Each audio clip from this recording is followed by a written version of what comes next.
오늘 우리가 읽었던 사무엘하 19장부터 이제 다윗의 회복이 시작이 됩니다. 압살롬의 반역으로 인해서 예루살렘에서 급히 도망갔던 다윗.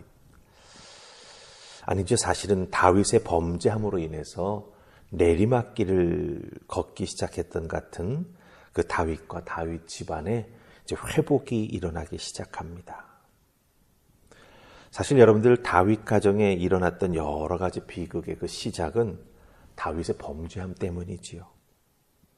사실은 다윗이 치루어야 할 죄의 대가인데 다윗 한 사람에게 그 죄의 대가를 하나님은 묻지 아니하시고 사무엘하 12장 10절로 12절 말씀 보시면 하나님께서는 다윗에게 이렇게 말씀하십니다. 칼이 내 집에서 떠나지 않는다. 너와 내 집에 재앙이 임할 것이다. 또 내 아내를 빼앗아 주겠다. 다른 사람에게 주겠다. 이 모든 일들이 낮에 이루어진다. 이렇게 말씀하셨어요. 근데 우리가 다윗이 겪어왔던 그 내용들을 하나하나 잘 살펴보면 이것이 그대로 이루어지고 있는 것을 우리가 보게 되지요. 참 어려운 기간, 어려운 일들을 다윗이 이렇게 다 겪고 있었다라고 하는 것입니다. 이제 그 고통과 죄의 잔재들을 극복하고 다윗 자신부터 바르게 서야 할 시기가 다가온 것이죠. 그래야 이스라엘도 바로 서게 되는 것이고 또한 이스라엘의 왕자도 더욱더 바르게 세워지게 된다라고 하는 것이죠. 그런데 다윗이 일어나야 되는 그 과정이 쉽지가 않습니다. 바로 똑바로 서야 하나님 앞에 믿음으로 설 수 있게 되는 것이고 이스라엘도 딱 붙잡아 세워줄 수 있는데 다윗이 일어서는 과정이 쉽지가 않음을 오늘 우리가 읽은 말씀 속에서 발견한다라고 하는 것입니다. 하지만 쉽지 않다고 포기하고 계속 앉아서 울고 있을 수만은 없는 것이지요. 하나님은 다윗을 어떻게 일어나도록 회복시켜 주셨을까? 물론 요압의 역할이 아주 컸죠. 왕을 찾아가서 독대하고 왕에게 정말 뼈 있는 말을 합니다.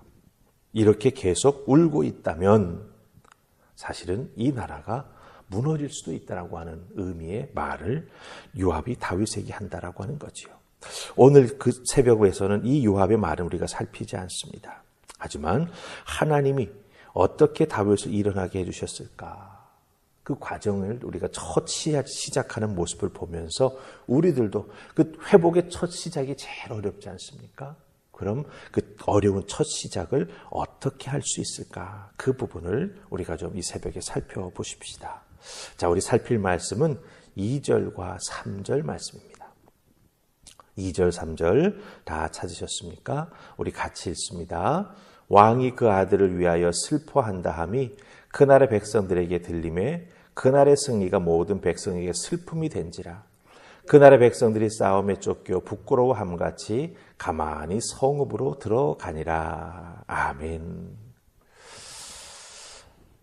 다윗이 압살롬의 죽음에 대해서 계속 슬퍼하고 있다. 그것이 온 백성들 귀에 들리기 시작합니다. 이 압살롬이 죽었다라고 하는 이 슬픔에서 다윗이 계속해서 헤어나오지 못하고 그 슬픔에 잡혀가지고 어쩔 줄 몰라 하고 있다라고 하는 것이죠. 백성들에게는 이 왕의 슬픔이 백성들 자기 자신의 슬픔이 됩니다. 그리고 전쟁에 나아가 싸우고 승리하고 돌아오는 그 군인들에게도 승리를 기뻐할 수 없게끔 만드는, 그렇죠. 그래서 오늘 말씀 3절에 보면 도망가는 자 같다 이런 표현이 나와요. 도망가는 자 같이 성읍에 아주 부끄럽게 들어왔다 이렇게 성경은 말합니다. 왕의 슬픔이 백성들의 슬픔이 되고 왕의 슬픔으로 인해서 전쟁에서 승리한 군인들은 기뻐하지도 못하게 된다라고 하는 것이죠. 자식을 잃은 아비의 슬픔은 분명히 크고 그 아픔이 깊습니다. 더군다나 다윗은 압살롬까지 포함해서 자녀 셋을 아비로서 자기보다 앞세워 저 세상으로 보내는 아픔을 겪었습니다. 암논이 먼저 죽었지요. 또 부적절한 관계 속에서 밧세바가 낳은 또 아이도 하나님께서 치셔서, 그렇죠? 며칠 앓다가 죽었습니다. 그리고 압살롬까지. 이렇게 자기 자신보다 자기의 자식들 셋을 다윗은 자기보다 앞세워 죽음으로 보냈다라고 하는 거죠. 큰 아픔입니다. 이 큰 아픔, 이 큰 슬픔 어떻게 털고 일어날 수 있을까요? 사실은 이 슬픔과 아픔은 잘 흘려보낼 수 있어야 합니다. 안 슬픈 척, 안 힘든 척 감정을 숨기거나 그 감정을 억압하면 더 큰 문제나 또한 몸의 병으로 나타날 수 있다라고 하는 것이죠. 그렇기 때문에 이 아픔이나 슬픔은 감정을 잘 흘려보낼 수 있어야 합니다. 근데 지금 다윗은 그 감정을 잘 흘려보내지 못하고 자꾸 곱씹고 있는 거예요. 그것을 붙잡고 있는 거예요. 그렇게 될 때 자기가 감당해야 될 왕의 모습도 흔들리게 되고 나라도 흔들리게 되고 삶의 모습도 여러 가지로 어렵고 힘든 일들이 생긴다라고 하는 것입니다. 근데 특별히 우리가 여기서 한 가지 더 조심해야 될 것이 있습니다. 그것이 뭐냐 하면 다윗이 슬픔에서 헤어나오지 못하니까 어떻게 됩니까? 백성들도 군인들도 어려움을 당하는 것이죠. 즉 우리에게 적용해 보자면 내가 나의 슬픔에서 헤어나오지 못할 때 그 나의 슬픔에서 헤어나오지 못하는 모습이 다른 사람들의 삶과 또 그 사람과 나와의 관계와 그리고 나의 신앙을 잠식해 나아갈 수 있다고 하는 거예요. 신앙으로 그것을 극복해 나아가야 하는데 그 슬픔에 잠겨서 헤어나오지 못하니까 삶과 관계와 신앙이 그 슬픔에 다 잠식되어 가지고 능력과 역할을 제대로 발휘하지 못하고 있다고 하는 거죠. 다윗이 슬픔에서 벗어나지 못하니 온 나라가 슬프고 전쟁에서 승리하고 돌아온 격려받아야 될 그렇죠? 네.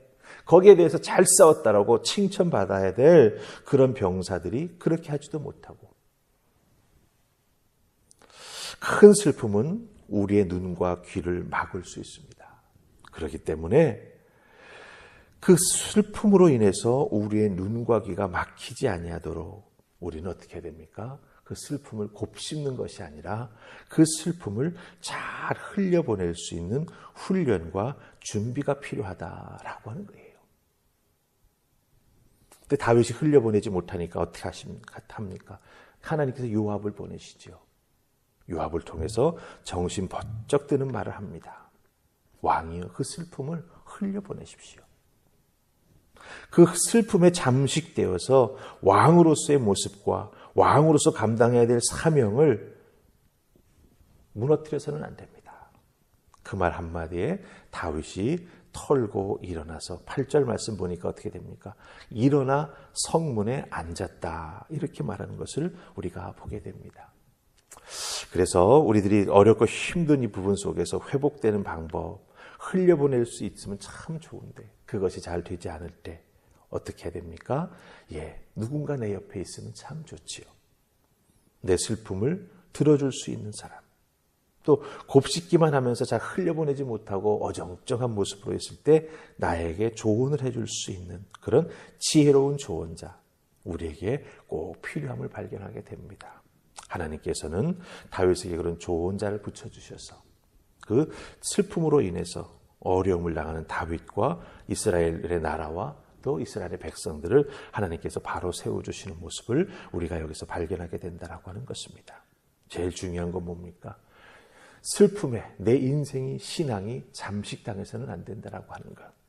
그것을 이겨내기 위해서는 흘려보낼 수 있는 훈련, 또한 옆에서 지혜롭게 조언해 줄 수 있는 귀한 믿음의 사람이 필요하다라고 하는 것 꼭 기억하시고 오늘도 여러분의 삶 속에서 어렵고 힘든 일 때문에 묶여있지 마시고 주님 앞에 먼저 그 슬픔과 아픔을 가지고 나아가 기도하면서 믿음으로 이겨나아가시고 또한 함께 기도해 줄 수 있는 중보 기도자들과 함께 그 슬픔을 이겨나아가시는 여러분들 다 될 수 있기를 주님의 이름으로 축복합니다. 아멘. 우리 기도하십시다. 좋으신 하나님 감사합니다. 오늘 다윗이 슬픔에 잠겨 헤어나오지 못할 때 그가 어떻게 일어날 수 있을까? 곰곰이 말씀을 통해서 살펴봅니다.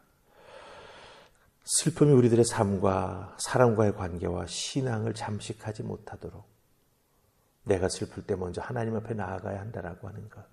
그리고 또한 누군가 옆에서 나를 위해서 기도해 줄 수 있다라고 하는 것, 그것만큼 중요한 것이 없음을 다시 한번 발견합니다. 하나님 앞에 그 슬픔 가지고 나아갈 때 도우시고 회복해 주시는 은혜가 임할 줄 믿습니다. 하나님 붙여주시는 지혜로운 사람을 통해 위로의 음성을 듣게 해주실 줄 믿습니다. 떨치고 일어나 우리의 믿음을 회복하고 우리가 나아가야 될 믿음의 길 올곧게 걸어 나아가는 우리 모두가 될 수 있도록 우리 주님 은혜로 역사하여 주시옵소서. 감사하옵고 예수님 이름으로 기도하옵나이다. 아멘.